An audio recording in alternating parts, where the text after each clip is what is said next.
What would you like to ask me about? My boyfriend's dad just got into an accident, and I wanted to know if he's going to be okay. Do you know if there was any of impact or effect on like side of the side of the body? Yeah, it was like, so far that I know, it's like right here. Okay.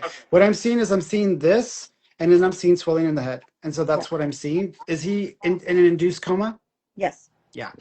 It almost feels like there was a double hit because it almost feels like I'm getting this double hit. And so what you're referring to with the front might have been part of one whack, and then the other hit, which is the side or this part of it, is what I'm getting. I'm not going to take the family's hope away because that's not my place to say, hey, this is what I think is that I think that this is not going to be an easy situation for them because it feels like they're going to have to make some decisions based on the brain activity that they start to test for over the next few days.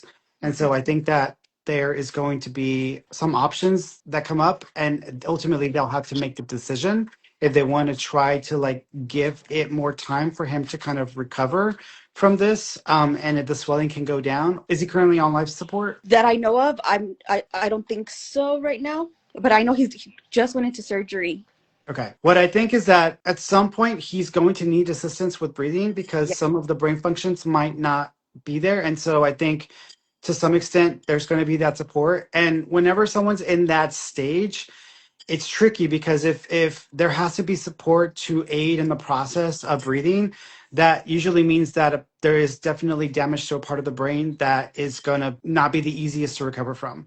However, I do feel that there is the opportunity for recovery. I just don't feel very strongly about like a very full recovery. I feel like there would be lasting effects from this, but I think it's going to be a decision that they make. I feel like there might be, after this surgery, there might be one more that comes up, some additional internal bleeding. At that point, they have to decide what they want to do. I don't think it's going to be an easy thing. When I start to feel the sense of family members coming around them and wanting to be present or wanting to make their presence known, that usually indicates support for if they want to let him go, they can let him go and he's got family around. But that's usually the vibe that I get when I start to see family coming around energetically. We think that this was intentional. Do you feel that? Like if he caused it himself Do you know if he was on any medication or under the influence? under the influence? Yeah, I wouldn't say I think this is intentional. I think this is more incidental, but I don't think he was in the state of mind that he should have been in to be driving. So in a way, it's like I think he wasn't in the right state of mind.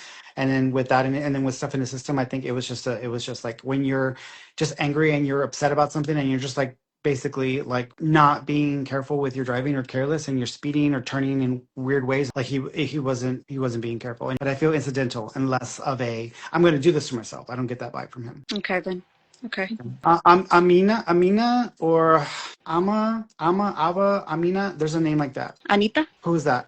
That's my grandma. Okay, is she still alive? No. Okay, so she's coming around. So Okay. she's coming around. She just wants to make a presence known that she's around and she's trying to help the family. Okay. Okay? All right, sweetheart. Well, I'm wishing you well, Mama, and I'm hoping that he'll pull out of it. Thank you so much.